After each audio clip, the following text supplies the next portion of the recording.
night. It's like a late night show, right? So we have Suhu. Hi everybody.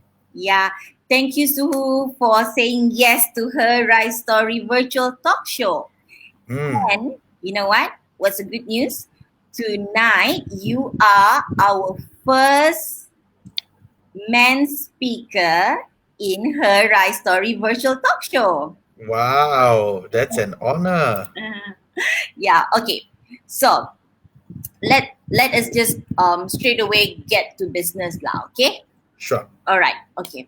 So it is the COVID-19 right now. Mm, Okay, as we all know, mm. you are the president of MedTech, right?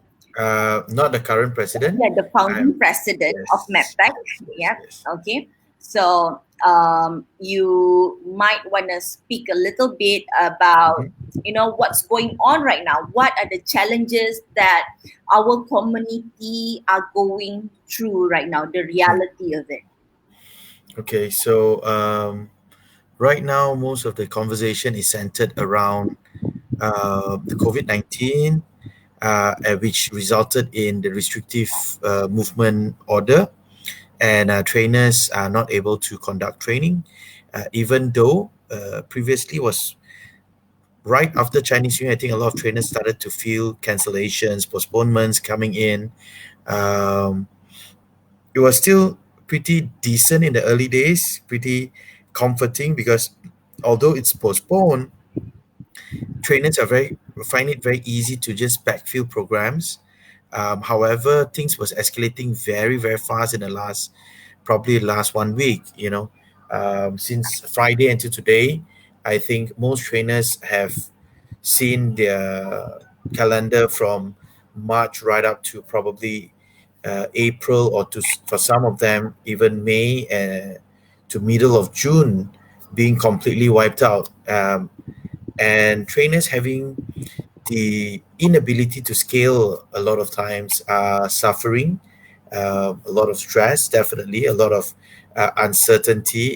Interestingly, trainers for the last 2 years have been talking about VUCA, volatile, uncertain, uh, complex, ambiguous world. I think now a lot of us are experiencing that right now. So I think the times are getting tight. A lot of uncertain news are coming out as well. So we have to see how things are going to go. Okay, so what is the general talking about these challenges again still, Mhm. yeah? So what is the general but specific challenges that trainers and coaches actually are concerned about right now across the board? Trainers, coaches, speakers. I think the biggest concern is when will it end? Um, because, like I said earlier, having the calendar wiped out for trainers means zero income coming in. Mhm. And although income is not coming in, trainers still have expenses. We're not even talking about the big trainers who have their own team, who have their own offices and training providers. We're talking about the single solo trainers, right? Um, a lot of trainers are losing huge amounts of money and huge amounts of programs. Mhm. My company, for example, we've seen our entire second half of last year's revenue wiped out in 1 month. So that's a huge impact to the Mhm. bottom line. Mhm. It's making us rethink what are the action steps that we can take to overcome the situation. At the same time, it's causing a lot of hesitancy. A lot of trainers are talking about going online, but still a lot of work to be done there. So, as a community, as the learners are not ready, the clients are not ready, trainers are unable to go and deploy that effectively. And should we push that through, it's going to be worse for everyone. Mhm. So, to answer your question in one sentence, generally, trainers are concerned about our bottom line, our income, and specifically, it's when will the restrictive restriction on movement order be lifted. Mhm. Okay, so we will get back to that challenge and we will bounce off some solutions later.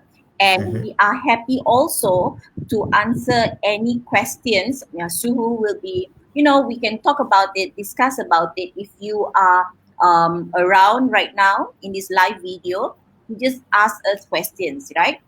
Okay, so being in the training and development industry, not only trainers, speakers, coaches, um, the Facilitators, you have training speakers, right? providers, you have the event people, the conference Yes, people. yes, right. So I think as a whole, right, this also involves the talent, talent development department of Mm, huge MNCs, mm, agencies, government agencies that are mm, supposed to roll out their maybe entrepreneurship programs and all that, mm, right? mm, How do you think that this, from this COVID-19? So let's say mm. post COVID-19, right? Because after this, we need to reverse back and then look at the plan again. And because there's a timeline, right? Oh, no, no, no, no, no, no. That's not going to happen. Right. It's not going to happen. It has the environment has been disrupted to a point it will never go back to that.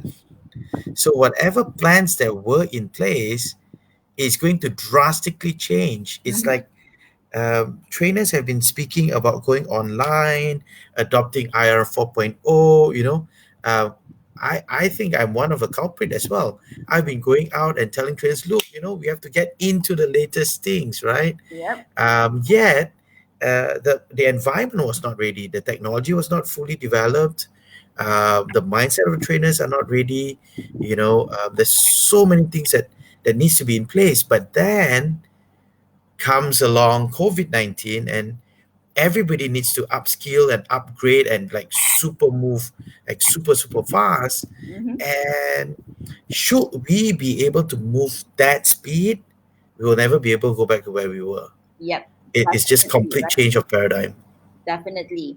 So right now, what is happening is that, so no matter whether we like it or not, right? Mm-hmm. Whether we are prepared or not, we Mm-hmm. gotta be prepared. It's like war right now, right? Because Oh yes, definitely. It's a complete war zone. In fact, this morning my wife asked me to go out and do a panic buy with her, and we were in the wet market, and there was a man who was selling sweet potato. Now, back in the Japanese occupation, sweet potato is like one of the staple food, and we always joke about like having to eat sweet potato. during But wartime, this man, every bucket of sweet potato he brings out, before he could bring the next bucket out, it's gone. yep, And that just reminded me like we are actually, in the same kind of situation.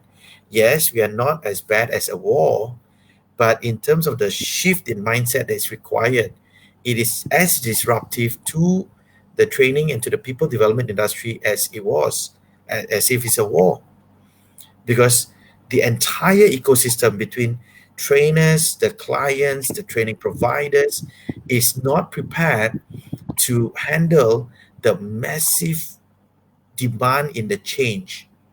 definitely. So even if we were to go to a live call, a training program, how will we be able to assess if a participant is competent? How will we be able to run activities and role play? All of that in the technology wise is not prepared.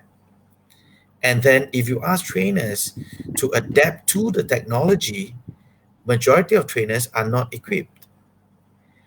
And Definitely. even if you fulfill both of that criteria, the client, on the client side, they have all their baggages that they carry with them because of the old learning management systems that have been deployed.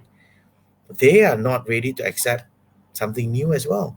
Hmm. Then you also have the participants who are not used to and not comfortable with.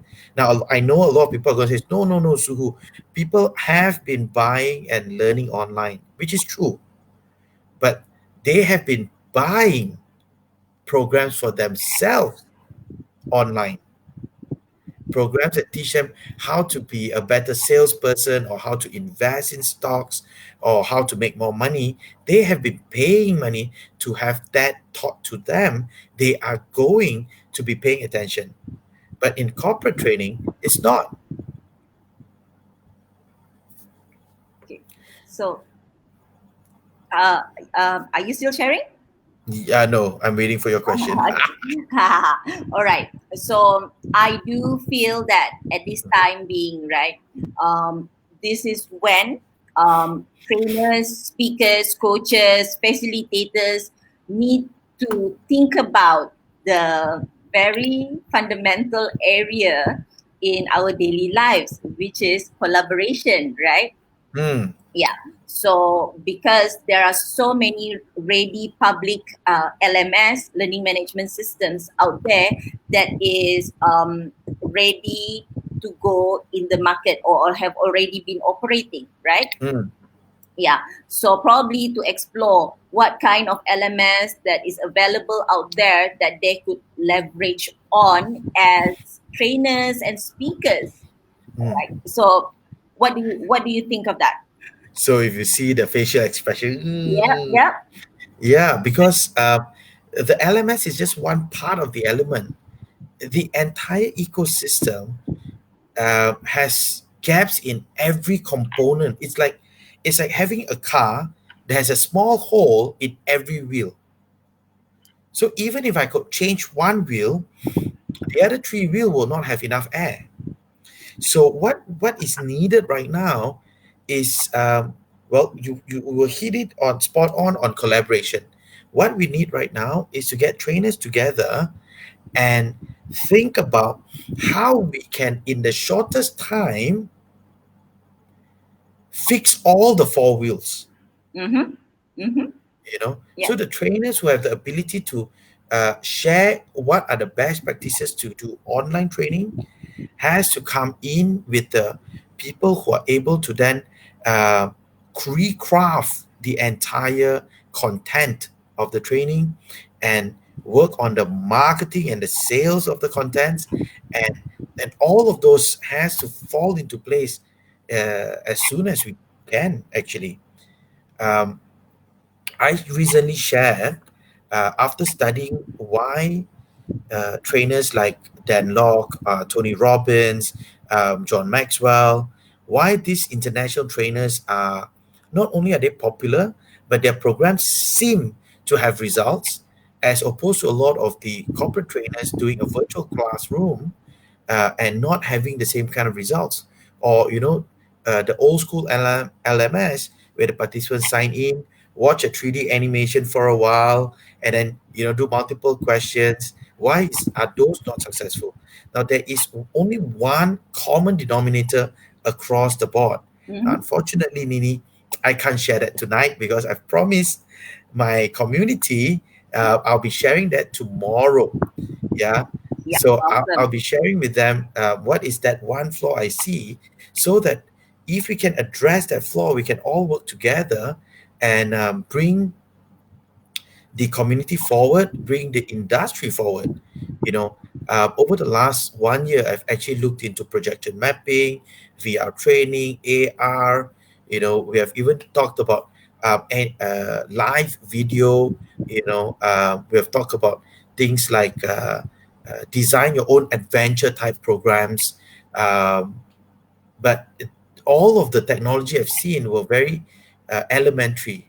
Mm-hmm. uh, Unfortunately, now it's like, even if it's elementary, we have to roll it out. But after we roll it out, how do we ensure the learners gain value so that they will be able to adopt the technology taught, the skill taught, and then it brings ROI to the clients? Yeah. Mm-hmm. So that's one of the key things we are looking at. Okay, so that's great. So what are you looking at is the angle of collaboration, and how can the industry work together and make this happen, right? Mm, Okay, so this is my 2 cents, right? mm, mm, I do feel that at this time being, um, there are, I guess, there would be many people who would participate in that collaboration, but mm-hmm, there are many also mm-hmm. who are still, neither here nor there. What should I do? Yep. Uncertain, whether I should do this or not, whether I should do that or not. Yep. But one thing that I know for certain right now is that this is the time Mm-hmm. where there is nothing more to lose.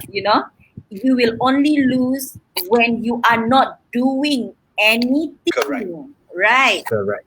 Right. So Correct. I do feel that. So I am a conference producer, right? So I do events, I do Mm-hmm. social events all the time, paid or Mm-hmm. not paid. And I just realized that in order for me to go virtual, Mm-hmm. and it was a huge risk that I took to do the first ever woman virtual conference in Malaysia, right? Wow. That is for me scary, kan.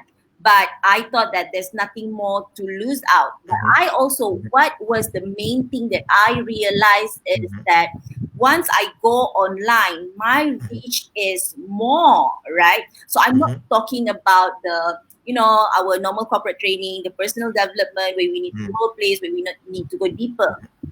Okay, but once I have a reach, Mm-hmm. larger reach, Mm-hmm. but one thing that I realize is that my cost also will not be as high as when I am running a Mm-hmm. physical conference. True. Therefore, in terms of for me to add on value, I need Mm-hmm. to add more value lah, kan? So then Mm-hmm. I guess it's also about the value game, whether Mm-hmm. or not your customers or your partners or your sponsors are seeing it as a valuable investment for them during this adversity, and where is the saturated, or maybe not the word saturated, where is the concentrated target market your customer avatar are at right now. Mm.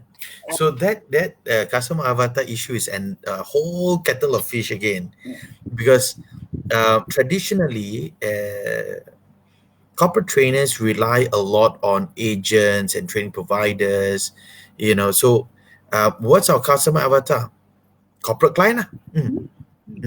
Corporate client lah. As long as a Which corporate company, they have client? What training kind of budget, company? jalan lah. Ah, right. you know but um, the the the fundamental shift that must happen is a shift to understand the different levels of requirement in our customer avatar. So we need to start seeing corporate training a little bit like selling milk powder. Mm-hmm. You see, the person who's consuming the milk is a baby. Now, whether you like it or not, the baby can refuse drinking the milk, and your wife is going to nag you to change the brand.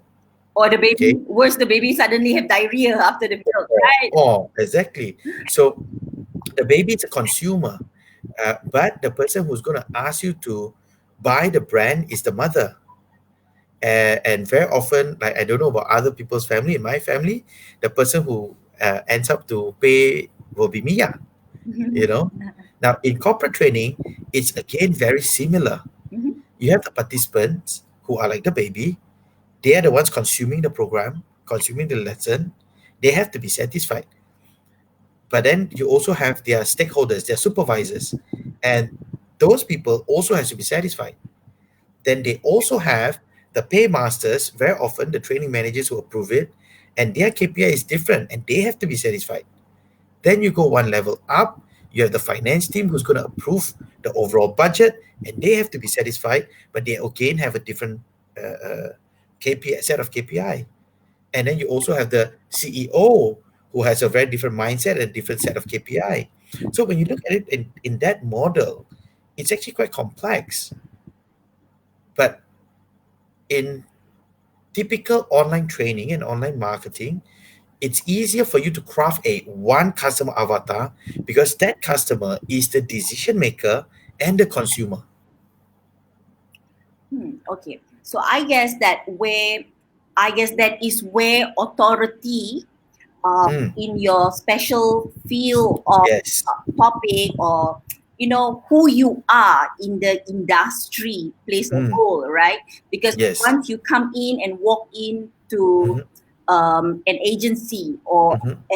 an MNC, right? Mm-hmm. That when they say to you, Nini, for example lah, Nini, Mm. I nak this workshop lah. What do you think? Ah? So Mm. then you can um, not arrogantly, but say that, hey, you hire me to Yeah. deliver a certain result. So, in Yeah. order for me to be able to deliver that certain result, Mm. I need to do my work. I need to do my DNA. I need to do my Mm. research. I need to do your demographics. I need to Yes. do all that, right? Yes. But that can only come after Mm-hmm. doing many years of branding for yourself, that of Mm. building the authority and credibility in the industry, I feel, and that is important too. Correct. On top of that, I would like to add, Nini, it's actually two different functions. Um, you see, very often the trainer is like the chef. Dia pandai masak, right?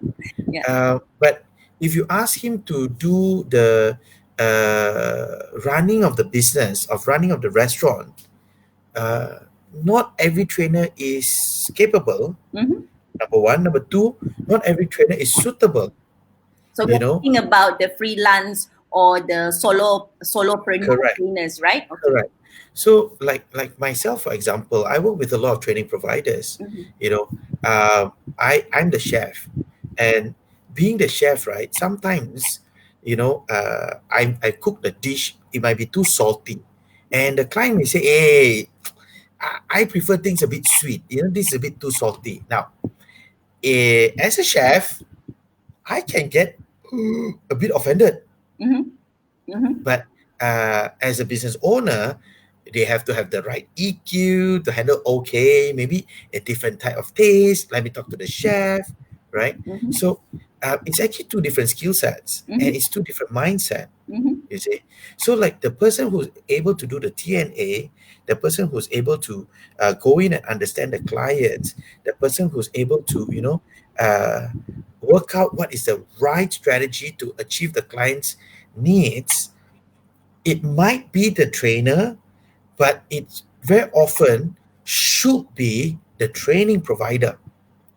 And then the training provider takes the outcome that the client wants, finds out exactly what kind of cake or flavor the client wants, comes to find, okay, now let's look for the right chef.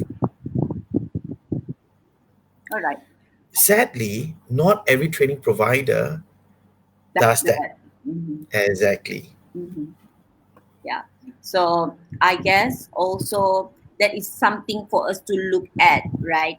Because of course, there is always when we think of it, right? There's always, oh, you should do this lah, you should do that lah, kan, like that, right?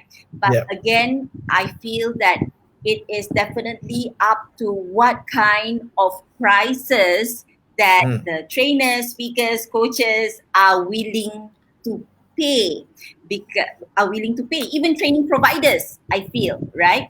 Because once you stand as that, how would I put it, that not so friendly, not so user friendly, but more invested on result kind of training provider or trainer. So I think I do feel that you get to charge a little bit higher, because then it'll come under premium. Then the people that you'll be dealing with as well will be a different level kind of mindset altogether, to be able to accept that, hey, I'm hiring them as a consultant, so I need to bloody listen to them lah, also their point of view, kan, like, Yeah. yeah. And trainer also berani have to bersuara lah, kan. Mm.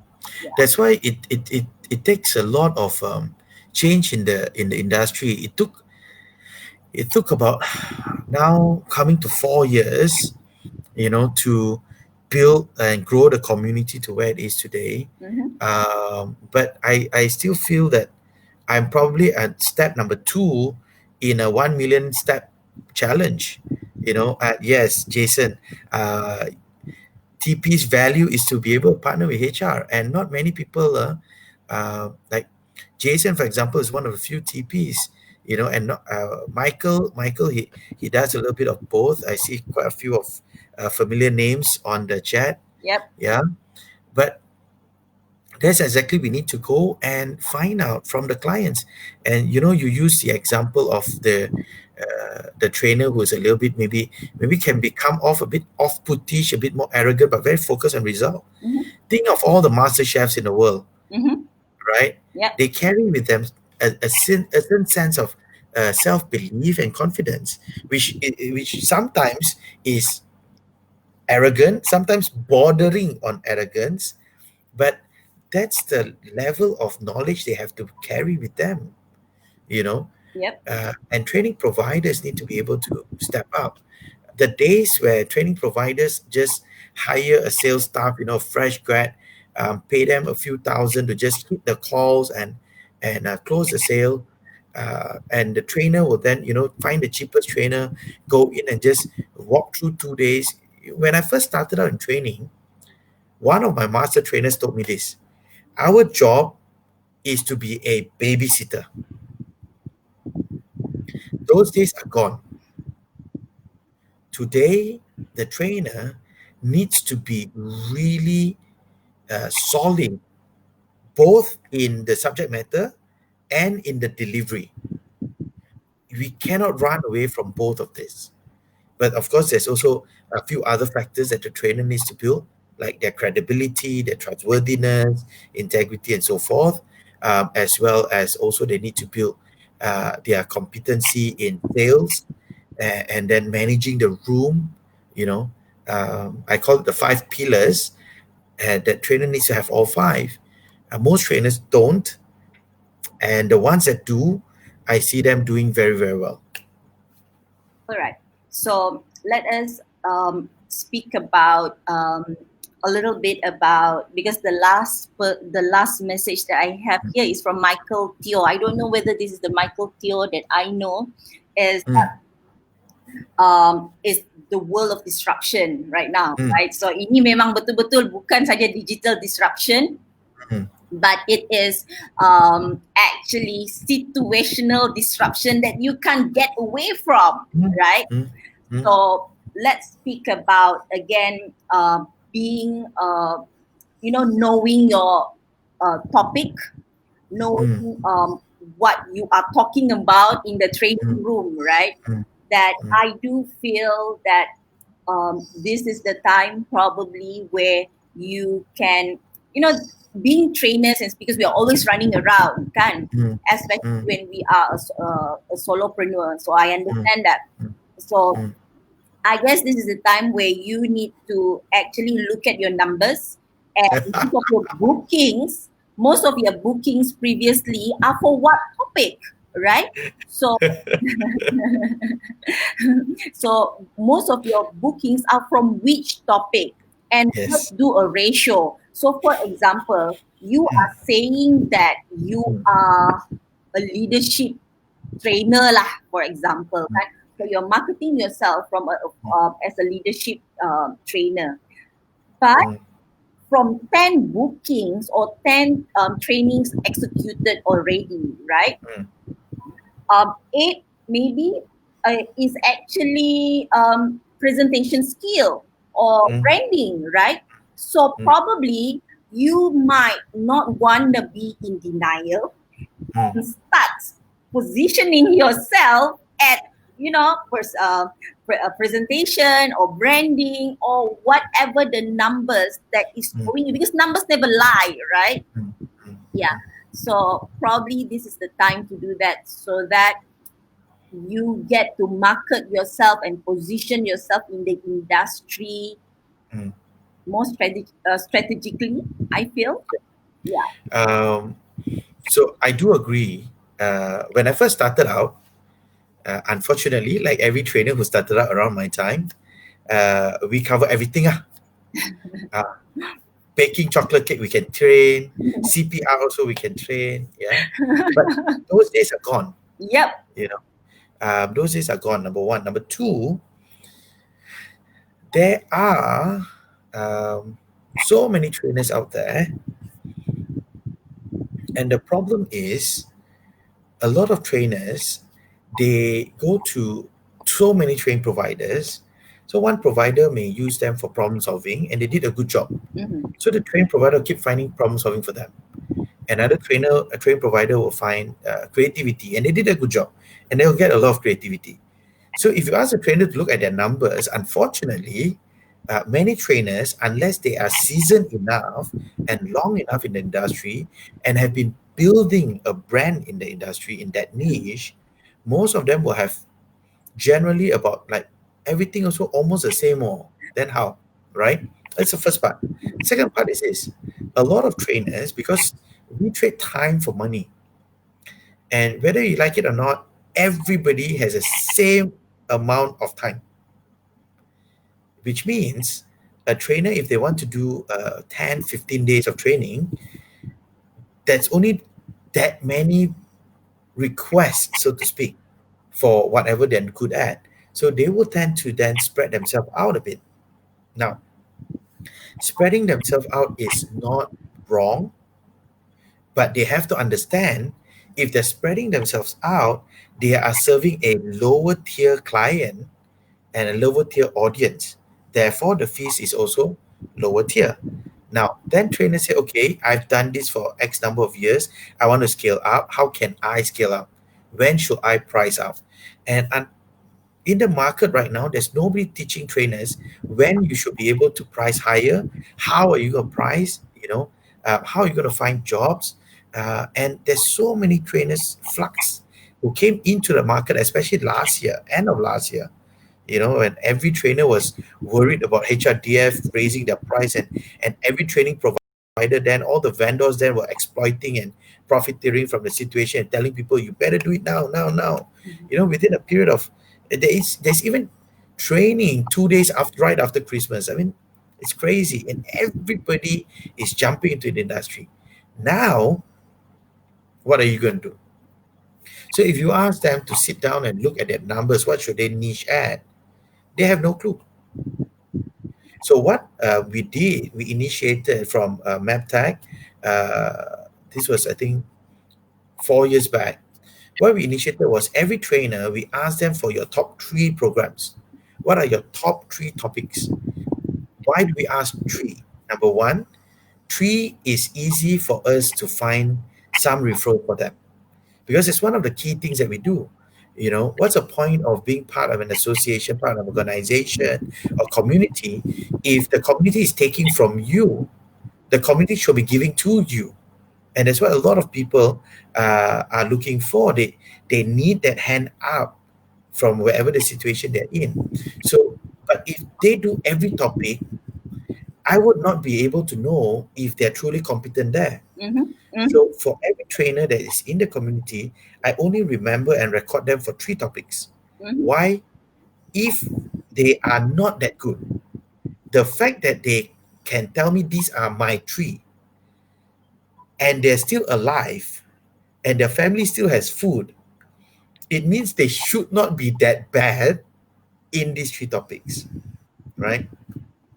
That's what has allowed us to be able to refer so many jobs. I think over the last 3 to 4 years, we have recorded over 1,800 training days that has been successfully referred, excluding repeats, excluding those that went on communicating on their own. And that's what we continue to do. That's what we are looking to continue to move forward, because as much as we want to empower trainers, we also need trainers to be able to have sufficient capital to empower themselves. Yeah. So Yeah. let's go. Okay. So before that, this conversation is getting very interesting. So we were supposed to stop at 11 p.m., but Oh, okay. but it is 11:05 p.m. right now, and people Mm, are still logging in, right? okay. So that's awesome. So if I could ask permission from everyone to just let me and Suhu bounce off each other a little bit more, Mhm. I hope that's okay. All right. Okay, so let's speak about that three top programs that each trainer have, right? So I guess going back to the COVID-19 and going into the digital platforms that we have right now, and as we were saying right now, that if you don't do it right now, you know that you're gonna lose out lah, unless you do something about it. So you know that you sudah buat, tapi you're Mhm. losing. So at least you're doing something, right? Mhm. Okay, so that three programs, right? So Mhm. I would think that most of the time these three programs are under around the same segment, I feel, Mm. right? For Mm. example, Mm. that you say problem solving, Mm. creativity, Mm. that is about the same Mm. thing. I guess Mm. maybe what you could do is to Mhm. niche yourself Mhm. around that segment, Yep. you know? Yep. Yeah. Yep. So that when you position yourself in the digital media, Mhm. and you have content speaking to people Yep. about that segment, and then when you go into LinkedIn, you can look for, hey, this who will buy this, Mm. who will buy these programs, and it's Mm. easier for you to do your targeting, right? Mm. Mm. Yeah, Mm. and once you know who are these people, Mhm. then you want to communicate to them. Let's say like you buat creativity punya workshop, Mm. Mm. so you cannot lah communicate with them like you are doing what computer programming macam tu. Dia tak Mhm. jive lah, right? So Mhm. your communication, talking or positioning yourself, the well in the we call it copy kan, copywriting. So your copywriting needs to speak to these people that who are buying from you, who are looking at, okay, memanglah suhu lah kalau this program, macam tu. So what is your, mind me asking Suhu, what is your top program or what is your signature program right now? Ayat tu a bit of a challenge. Ah, Why? Because I'm rebranding. okay. I started in training as a sales trainer. Mm-hmm. So my focus was sales. Okay. Masa tu, I was very conscious and I selected sales because number one, market good, market bad, sales memang diperlukan. Mm-hmm. Yeah. Okay. Number two, I came from a sales background. I eat sales, breathe sales, sleep sales, right? So that's why I went into sales, and I positioned myself in sales for many years. And then towards last year, there was a few incidences that sparked me to sort of, I call it, force me to start training trainers. Mm-hmm. Uh, Primarily, it's because my partner who attended HRDF TTT came back from HRDF TTT and was not able to uh, deliver the quality of work that I expected from a TTT grad. So I told my partner, okay, I will do a TTT and you come in. And since I'm doing a TTT, I might as well bring in more participants rather than having just one person. So I did my first TTT then for specific for that reason. I've been teaching corporates in TTT. I have been teaching corporates in presentation skills, but it wasn't until then that I made a decision to train and empower trainers. Um, then my partner needed, and my community at the time, a few of my students needed NLP. So then, I decided, okay, let's really take what I have been practicing in NLP and share it with them. And then we brought in game design workshop. We brought in Speaker Titan, which is all the stagecraft and all the body gestures and facial expression. Yeah. And then we brought in Branding You, which is how do you price, how do you market, how do you design your message, Um, so I brought all of this because I think that's what a lot of the trainers need. Mm-hmm. So one of the initiatives we're doing in COVID-19, as soon as we got news of the uh, possible lockdown, I've actually started to talk to all my vendors to see if it's possible to do number one, either a free program for the trainers or at cost. If they were to charge me cost, I will charge cost, but no training fee. Venue is sponsored, so we are looking at a few options, either free or close to free. You know, what are the other ways we can empower even women? Like all my NLP, TTT, Speaker Titan, Sales Titan programs, all my public programs, I always have between 2 to 5 seats that are sponsored for single mothers, single parents, unemployed graduates, nominated from the marginalized society, and we sponsor their tickets for them. Hmm. Okay, so that's pretty cool. Yeah. You were so now the Mhm. direction that you are going is towards Training trainers. business, right? Yeah. Okay. Because my vision is to empower and impact 100 million lives. Mm-hmm. For me to do that, in my mind, I'm a very simple person.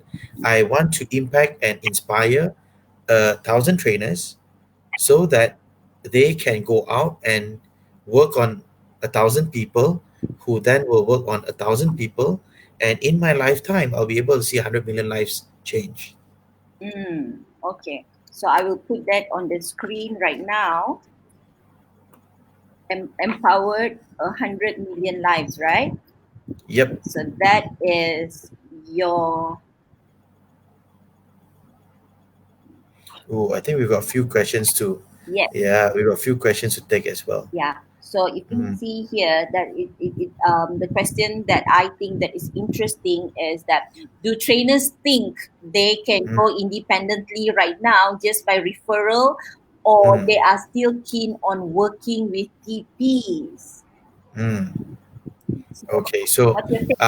yeah, I saw that question. I think it's always been an ongoing discussion. I would call it sometimes very heated discussion. Yeah, between trainers and training providers. There are many trainers who think they can go direct, and they want to go direct, thinking that it's easy and I get paid more, right? I think just to share a little bit background, the first time we met, Nini was my training provider.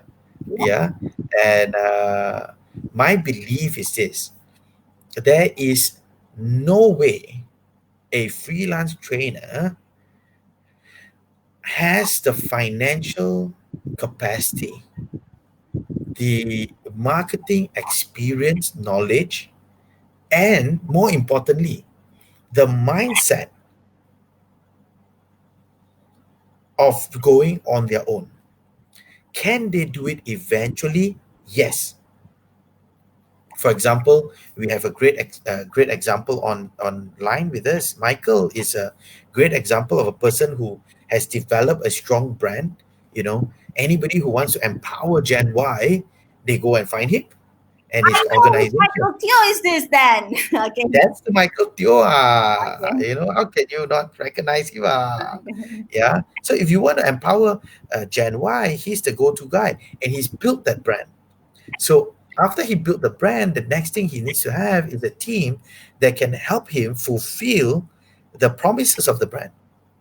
But trainers don't have time to do marketing. And if they don't have time to do marketing, they don't have time to do recruiting. If you can't recruit, how are you going to have a team? So all of those factors comes into play. So every time I mentor a new trainer, the first thing I tell them is this: number one, work out your profile. Number two, work out your outline. Number three, call training providers. We Definitely. all live in an ecology. The Definitely. training provider's function is to go out there, secure the client, keep the client happy, find out exactly what the client's needs are, and take care of the client as well as the trainer. The trainer's job is to understand the content, build the knowledge of the content, and then deliver the content. I think it was last year we had a discussion with HRDF because there is a platform that was supposed to be rolled out, that apparently threatens the positions of training providers by allowing the clients to go direct to training trainers. Um, in my discussion with HRDF, I said that is not a good move, because who is going to run the logistics of the room? Yep. Who is going to handle the marketing? You know, and as much as trainers need to brand ourselves, we need to brand ourselves. We can't neglect that. At the same time, the training providers need to be able to build our the trainers branding among their clients as well. Then we have a good synergy. Then we have a good community. Yeah. So definitely. So I was once, so my main business 12 years ago, I feel that. So until 2 years back, right? Until 2 years back, I have stopped being focused on being a training provider. In Mhm. fact, right now, I am dealing with other TPs. So meaning that because speaking and training is not my main periuk nasi anymore. So I have other businesses. So I'm in the digital and I do conferences, right? So even talking when training providers come to me to deal about my rates, my topics and all that, I don't deal with them. So the training, I actually reach out to training providers that or training providers reach out to me. So I am more comfortable that way because then I do not need to break my Exactly. momentum in whatever that I am doing, even though I know for many years that I have been operating as a training provider, right? Mm, Simply because, yeah, you spoke about this just now, right? Being a mm, trainer doesn't mean that you're a good business person, right? So I do feel that in order for me to focus and grow the business that I'm working on right now, but still do not want to leave, the speaking work or the training work that I am mhm, passionate about. The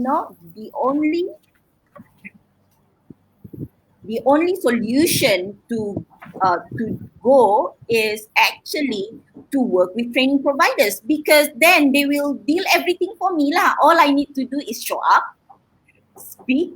If I am a speaker, then I'll just need to speak. And then if I'm a trainer, I just need to deliver and I'm done and wait for my payment lah. So I know that even though I can do that work on my own, I have my own team, but I guess taking away my team from that work that they are doing for the other business, it just doesn't work.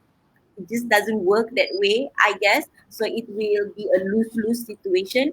So answering to that question, I do feel that just exactly like what Suhu mentioned just now, we work in an ecosystem, right? So yes, you're a good trainer, you're a good chef, but it doesn't mean that you're a good business person, right? Doesn't mm, know how to operate the restaurant as a business. mm, So yeah, coming from, I think this is my personal sharing lah. After so many years, over 10 years of being a training provider, mm, coming back to KL, running my own startup and still wanting to speak. I speak a lot right now in conferences. mhm, Even then, training providers will deal that gig for me.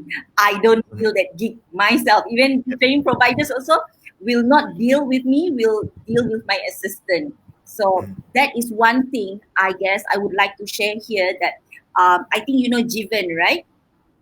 yes. Devon. Okay. So the first time that the first ever business, like formal business that I got into, my business coach was Jivan. So the first thing that he asked us to do, right? So there were four partners at that time, um, to actually each get our own assistant because Mm, it's time, right? So we have assistants to do us everything. So to do for us everything. So I guess this is where leverage come in. Yes, you need to spend money, of course, right? But then you get to maximize your time. If you yep. pergi juga menjual, you juga yang deliver, alamak, tak cukup masa, bro. And then after that, go and print workbook. Trainer go photostat shop, go and print, combine, then quality poor. That is one of the biggest reasons why clients, clients would rather have their HRDF funds burned than Yeah, send people for training sometimes. And why clients think that, um training is all the same, because all this issue lah. yeah. And then after that, you have all the undercutting issue. That's another separate kettle of fish. Yeah. So and another thing also, once once that if you don't work with training providers, and then suddenly you feel that alah, I jual tak dapat jual kan, macam tu, and then suddenly you throw your price, tiba-tiba you jual your training RM800, RM500, you rosak market lah kan. So kita yang charge XX amount ni, jadi macam mana kan. And then lepas tu masuk lah, lepas tu tak ada repeat dah. That so That's right. it's good And then industry. not just tada repeat. Sometimes, if the client gets burnt enough, the clients decide training not working. I rather not send my people and waste their time. You know, Mhm. HRDF sits on 1 billion, 1 billion of people who decided it is better to let HRDF keep it than to waste their staff's time going for training. Okay, so I guess it's 11:22 right now, right? Yes. So is there anything you would like to wrap up with, Suhu? Okay. So I'm not sure if Jeevan is in here, Mm-hmm. but I would like to share one thing that uh, I've not shared with anyone in my life. Mm-hmm. One of the first business techniques I learned was modeled after what Jeevan did for a client. So one of my first business mentor was Sujin. Now his name is Sujin Kung. He used to be Terence Kung Sujin. And he was teaching me business techniques. And one of the techniques he taught me was a technique that Jeevan applied for his client. And it has now been 15 years since I learned that technique. I've never shared it with anyone yet, and since his name has been mentioned here, I just wanted to share that in case he's online. I just want to acknowledge him for being a one of the four runners in business coaching and training and mentoring. Yeah, and Jager's on the line as well, another wonderful coach who talks a lot about how we can gamify. And if you want to learn about gaming, I know online it might be a bit tough, but might be worthwhile picking his brain on how to do games online for your unconference. Hmm. Oh, that's awesome. So connect with me, Jen, is it? Jager. Jagger, yeah. Please connect with me. I will be leaving a link after this, right? Okay. So I do feel that we can do this again, Suhu, from time to time. So Sure. tomorrow will be day one of the restricted movement order, right? Then probably we can have like a midpoint check maybe after a week, and let's come together Sure. and speak about this again. Sure. How the landscape is moving, how the restricted movement order Sure. is affecting after a week, right? Yeah. And see how our community is doing right now. Mm. Okay, so I do Sure. feel that, right? So probably I have been asking myself this question Mhm. ever. I think since I was speaking in an event. So it was March. It is March, right? So most of the time, my speaking engagement for the month of March is always women empowerment. So that is my signature program Mhm. or signature topic that I will speak Mhm. about, right? So I speak about collaboration and also how to community build and build profits while you are doing social impact initiatives through Mhm. collaboration as a Mhm. marketing tool. So that is my signature topic that I speak about. So I realized that the week before last week, Mhm. it was supposed to be 150 packs, in a global I think number one or number two global advertising agency, right? Mhm. It was from 150 packs, they had to restrict it to 50 packs. And Oh. I just realized that, oh my gosh, I need to do something right Mm. now, right? So I guess this is another shout out as well to Jivan, right? I think that, the values that he's given me is I've been using it for a lifetime. It has been what, 15 years, 15 years ago that I started coaching with him, right? Wow. 25 years old, right? So yeah, so I still go back to him. I think I fully stopped coaching only what, 2 years ago, I think. Wow. Yeah. So 2 3 years ago, somewhere there, right? So even when I was in Sabah, I still fly him to Sabah so that I get my coaching with him. Mm. So that I think the constant question that I have been asking myself is that how can I rise above this? Because of course, right now there is time. So the current denomination that we have right now is time, right? No matter what we do, we have now time. Okay. Mm. So we get to choose what we are going to do with the time that we have right now.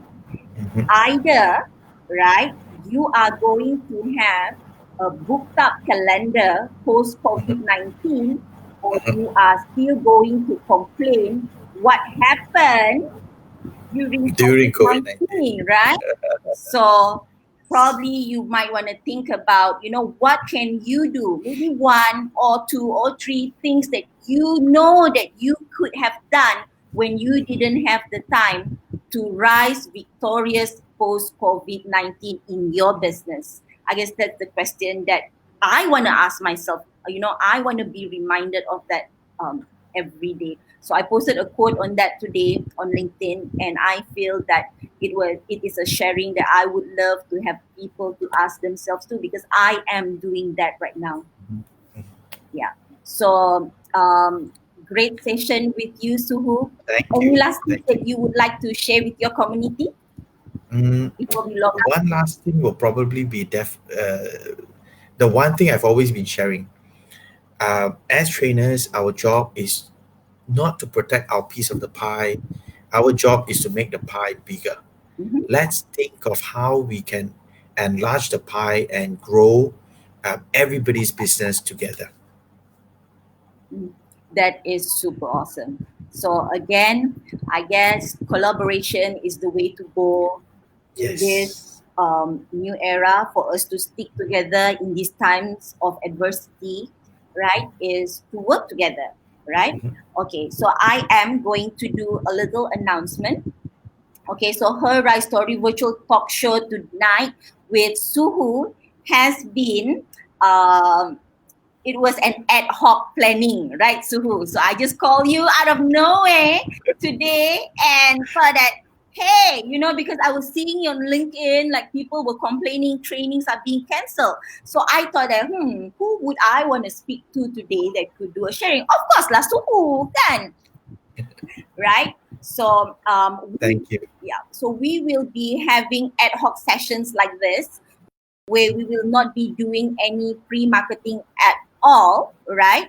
But we also have our fixed session every Thursday night at 8 p.m. Her Rise Story virtual talk show will be featuring four international speakers. Coming up this Thursday on the 19th of March will be Kak Zaleha Alpin. Maybe you might not know her from that name, but she is that Master Chef UK who got eliminated Ah, because of her crispy yang tak goreng. rendang, right? So she is going to do how she did the flip, right, and rise above that elimination, and Mm. wrote a book, My Rendang Isn't That Crispy. So Mm, we will be meeting her on this Thursday, and we will also be speaking to a woman leader from Pakistan on next Thursday. In the last week, which will be on the 9th of April, before the actual virtual class and conference of Her Rise Story 2020, we will be speaking with a tech consultant who moved from being an employed but not so happy and running her own agency at a very young age from South Africa, Cape Town. All right. So stay tuned. I hope to see you with Kak Crispy Rendang from MasterChef UK. And Suhu, you have been a wonderful spot. Many insightful sharing from the training and development industry. I am sure once this video go online, people could watch and share it out so that more of our speakers, trainers, coaches, friends, facilitators can actually share it out, because yes, reality bites, right? So that's what we want to share. And please comment on what kind of solutions that you think will work, right, for the industry. So I will be tuning in to Suhu's session tomorrow. What time is it, Suhu? tomorrow is at 9 o'clock Okay, on FB Live. FB Live. Which FB Live, so that I can put it on the screen right now? You'll be on from my page, Abundant Impact. Abundant Impact. Okay. Yep. So FB page. Let me find the link.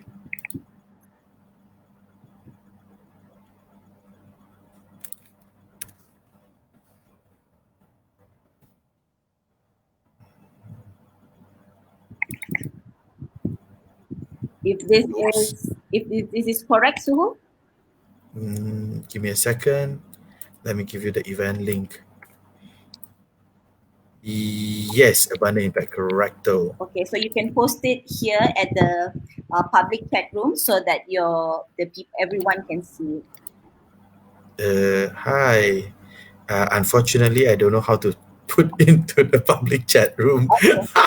Never mind. So after this, we will you pass it to me. I will be posting it Sure. out. Okay. Yeah, it's in the host. It's in the host chat room already. Okay. Awesome. All right. Okay. It's in the Thank you.